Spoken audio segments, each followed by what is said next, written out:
Hi, welcome to Beyond the Pew. My name is Dr. Weslei Rice. I am a family medicine physician that also practices obstetrics. I've been in practice about 15 years, and I'm also a mom of 6.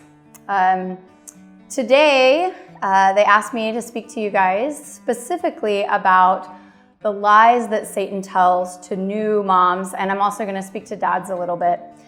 I have a lot of experience in this area. Like I said, I'm a mom of 6, so I've been there several times myself.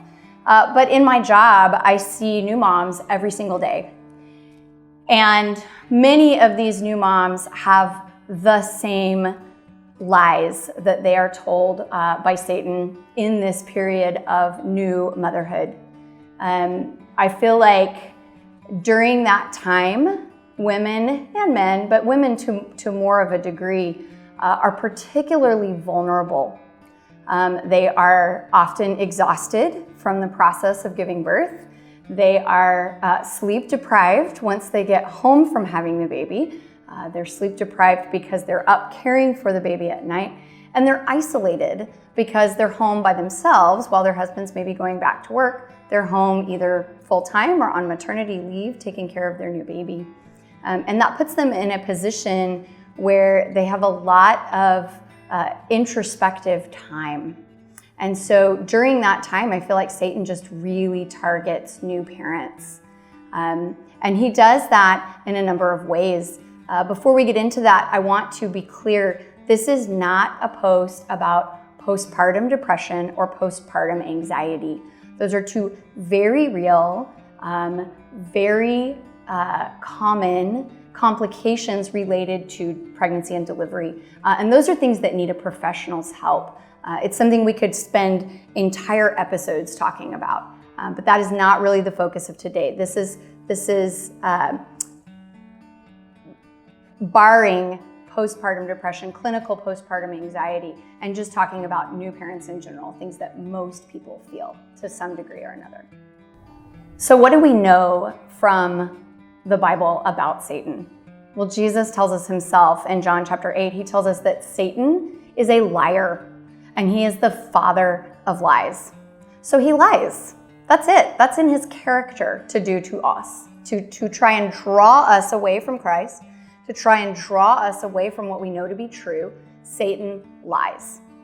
And he lies in such a way that we believe him. So he does it very subtly. He does it when we are most vulnerable. And during that kind of early postpartum time, moms and dads are extremely vulnerable to those lies. What I've seen in my practice, like I said, I've been in practice 15 years. I've been doing obstetrics that whole time. And so I've seen thousands of moms and dads and babies. And there are 3 sort of main ways that Satan really targets us during that immediate postpartum period when we're home with a new baby and we're kind of unsure of what we're doing and we feel kind of isolated and alone. The first lie that he tells us is, you are unworthy. You are unworthy of happiness. You are unworthy of a healthy baby. You are unworthy of a healthy marriage. All of these things are totally untrue. But we are particularly susceptible to those lies during that early postpartum period because it is stressful. It is so stressful to bring a new baby home. Dad's not really sure what his role is. Mom's not really sure what she's doing, if she's doing it right. Is it all okay? There's just a lot of uncertainty there.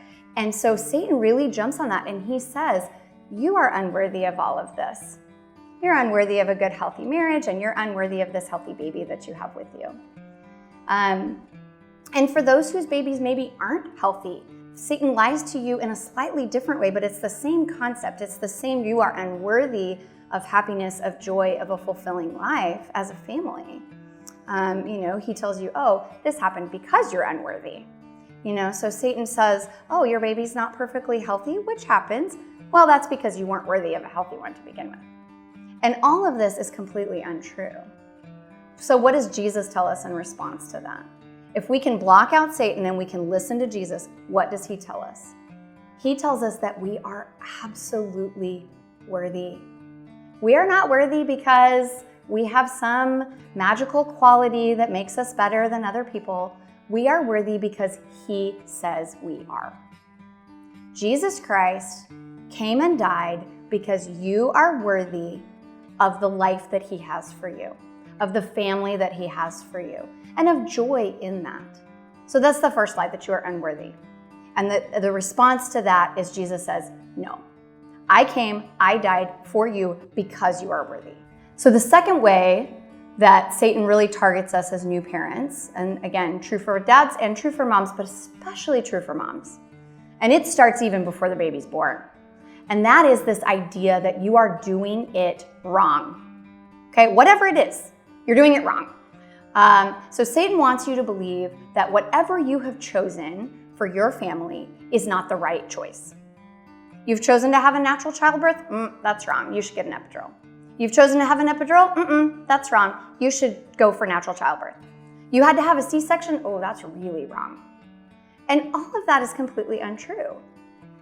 Also, immediately after delivery, oh, you want to breastfeed? That's wrong. Bottle feeding's better. Put them on a schedule, it's better. Or you want to bottle feed? Breastfeeding's so much better. Like, why would you choose to bottle feed? And it doesn't stop.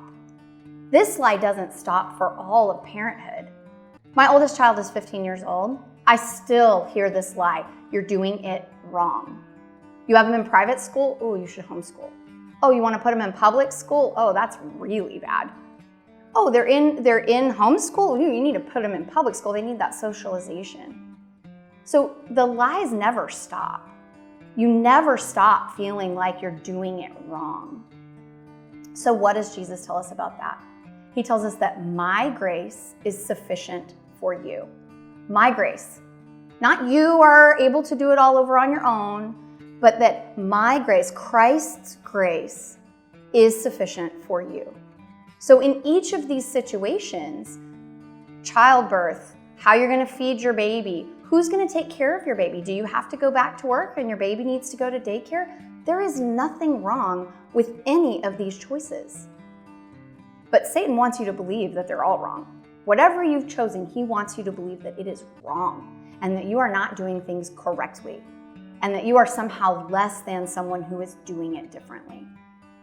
And again, Jesus does not want us to feel that way.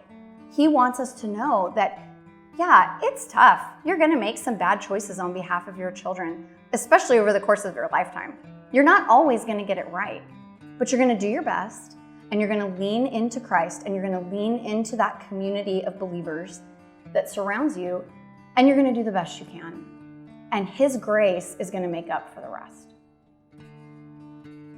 And the last way that Satan lies to us as new parents is he tells us we are alone. You're alone. You're the only one who's ever felt this way. You're the only one who feels insecure. You're the only one who feels like you're not up to par. You're the only one who couldn't take off work and stay home with your baby. Or you're the only one that chose to stay home and not go back to work. It's not true. You are not alone. That's the beauty of the Christian community, is none of us are alone.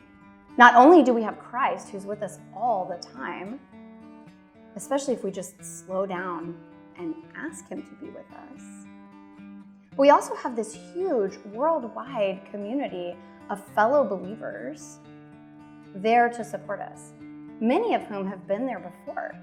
They've been in that lonely place, that isolated place, that feeling like you're the only one going through whatever it is that you're going through. And so my encouragement for you towards that lie would be lean into that community. Call upon Jesus, yes, absolutely. Spend time in daily prayer with Him. But then reach out to the community around you. Call your sister, call your mother, call your friend, call your neighbor. You are not alone. None of us are. And there's somebody out there who's faced the situation that you're facing. And they are willing to help you, to guide you, to give you wisdom. But you have to reach out to the community. So don't let Satan fool you into thinking that you have to do it on your own. You don't. None of us can. We have to have a community around us. And if you feel isolated, I promise you, I tell this to patients all the time, just look in your community. There's like 1,000 moms groups out there. There's a bunch of moms of preschoolers, and there's your sporting teams, and you can find a community, not to mention your church.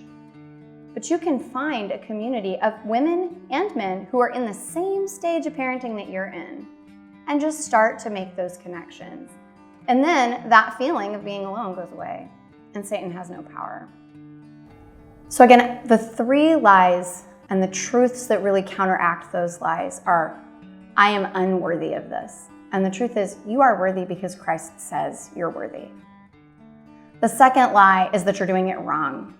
And the truth there is that God's grace is sufficient for you. You will mess up, yes, but that doesn't mean you're doing it wrong. Lean into the sacraments, lean into your faith, and you will be covered with the grace that is sufficient. And the final one is that you are alone.